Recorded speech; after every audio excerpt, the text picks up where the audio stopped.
Bab 1063. Pilihan kedua. Membuat diri sendiri menjadi seperti Penatua Sun, dan membuat Ye Zun dan si brewok menjadi budak, serahkan semua rahasia yang dimiliki, dan kemudian harus bertahan lagi selama beberapa dekade, dengan hanya mengandalkan Sekte Wen Dao untuk menghancurkan musuh. Eric Qin tidak bisa melakukannya. Mungkin Penatua Sun memiliki kesulitannya sendiri saat itu, tetapi ini bukan cara kerja Eric Qin. Jika ingin membalas dendam dan bahagia tentang dunia, jangan hanya mengeluh kepada orang lain. Takdir harus selalu dipegang di telapak tangan sendiri, bukan dalam kendali orang lain. Saat itu, pemimpin Sekte Wen Dao memberimu dua pilihan. Jadi, apa pilihan kedua yang kamu berikan kepadaku? Eric Qin memandang Penatua dan bertanya tanpa ragu. Penatua Sun meliriknya dengan tatapan kecewa.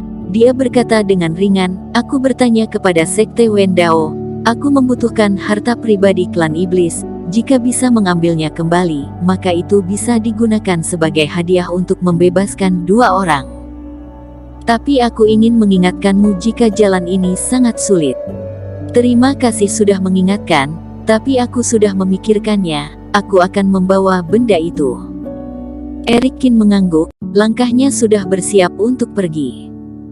Eric Qin, aku sangat ingin tahu, bukankah kamu bisa mendapatkan semuanya, sebanyak yang kamu bisa jika kamu bergabung dengan Sekte Wen Dao, hanya dengan mengorbankan dua segel budak? Penatua Sun tidak dapat menahan diri untuk tidak bertanya. Eric Qin tersenyum tipis, menurut pendapatku, membiarkan saudara laki-lakiku menjadi budak itu sangat berbeda dengan kematian. Mereka memahamiku, dan aku memahami mereka. Mereka lebih baik mati daripada menanggung penghinaan ini.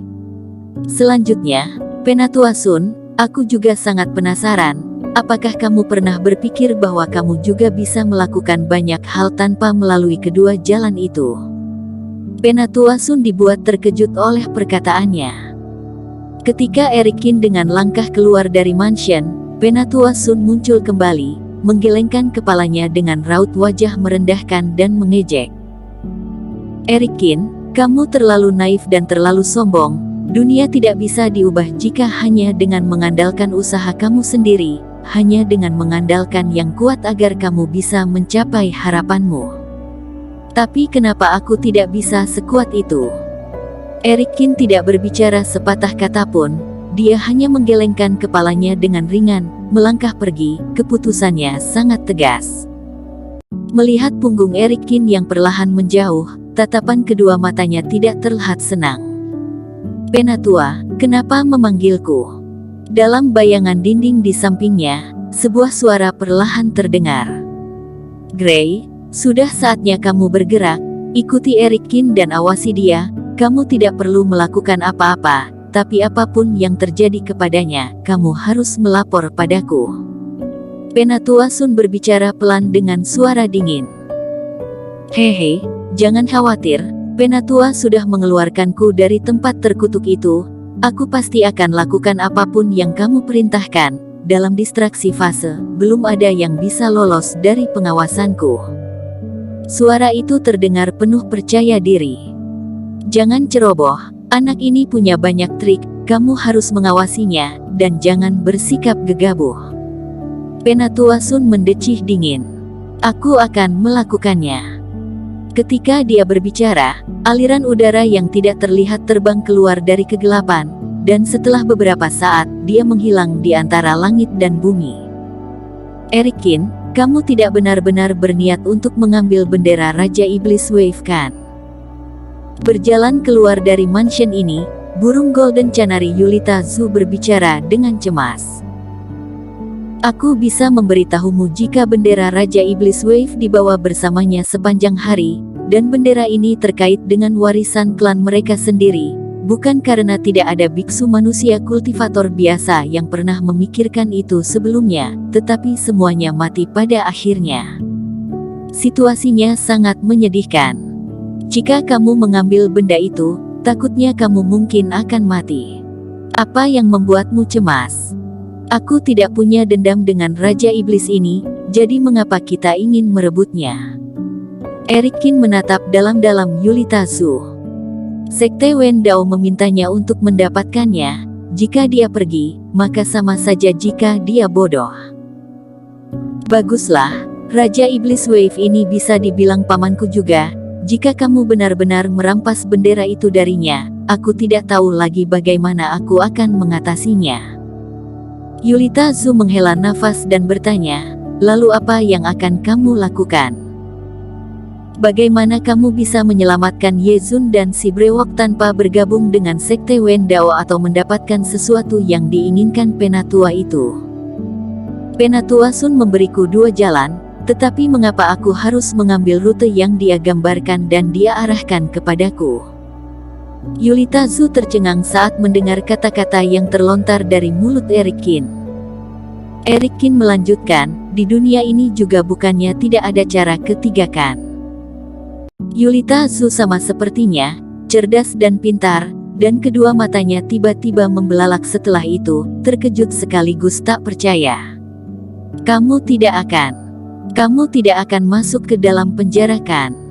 Kenapa tidak?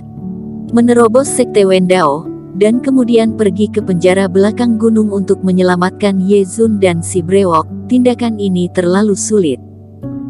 Jika masalahnya bisa menjadi lebih besar malah lebih bagus, ada beberapa orang yang benar-benar bersalah yang ditahan di gunung belakang. Kebanyakan dari mereka adalah orang-orang miskin, mereka semua akan dibebaskan pada satu waktu. Kebencian baru dan kebencian lama dipertemukan, bukankah akan menjadi ramai nantinya? Kata-kata Eric Qin membuat Yulita Zhu dan Iblis Fu langsung tercengang di tempat. Sekte Wen Dao, sebagai sekte besar selama bertahun-tahun yang anggotanya tak terhitung jumlahnya, menahan penjahat di gunung belakang, mereka yang memiliki kekuatan kultivasi tinggi juga sudah membeludak. Setelah Eric Qin menghancurkan penjara ini dan membiarkan semua penjahat tertindas itu melarikan diri, maka situasinya kali ini akan menjadi kacau, keadaannya tidak akan bisa dibayangkan. Lalu kenapa kamu masih menyetujui perkataan tetua Penatua Sun? Yulita Zhu mulai kebingungan. Karena aku bukan hanya akan mundur, tapi juga membuat Sekte Wen Dao tidak mencurigaiku. Dengan begitu aku bisa melindungi Ye Zun dan yang lainnya, dan juga melindungi orang-orang dari Sekte Qin. Eric Qin menarik napas dalam-dalam, kekuatannya masih terlalu kecil, yang membuatnya harus teliti dalam segala hal. Jika dia benar-benar memiliki kekuatan untuk mencapai langit, dan bisa menerobos begitu saja, maka Sekte Wen Dao tidak akan bisa berkutik. Eric Qin, apa yang Penatua Sun katakan? Berjalan keluar dari area mansion, Denny Pu datang mendekat. Aku akan menemui klan iblis untuk menemukan sesuatu, dan menyerahkan sesuatu itu kepadanya, maka Penatua Sun akan melepaskan tahanan, kata Eric Qin. Dia tidak memilih untuk mengatakan yang sebenarnya kepada Denny Pu, bukan karena dia tidak mempercayainya, hanya saja masalah ini sangat berbahaya, dan Eric Qin tidak ingin melibatkannya. Oh, baguslah, tapi aku khawatir hal ini akan tidak mudah ditangani. Denny Pu menghela nafas lega, dan dia mengatakan kekhawatirannya. Eric Qin tersenyum, baru saja hendak mengatakan sesuatu, tiba-tiba dia menoleh dan melihat ke arah kejauhan. Seorang pria yang mengenakan jubah lebar dengan pola tato yang tersulam di atasnya sedang berjalan perlahan. Pria itu memiliki wajah pucat dan janggut panjang di bawah rahangnya.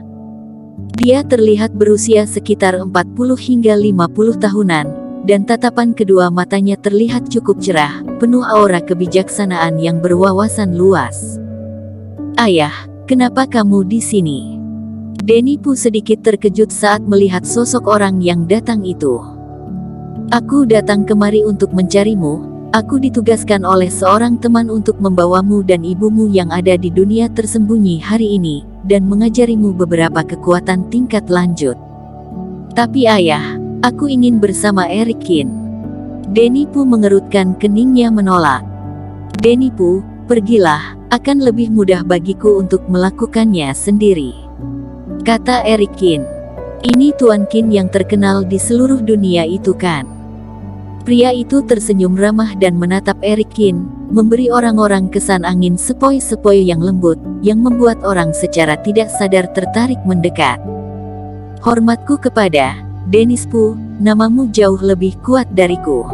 Eric Qin tersenyum tipis. Waktu hampir habis, jadi aku tidak akan berbincang dengan Tuan Qin lagi.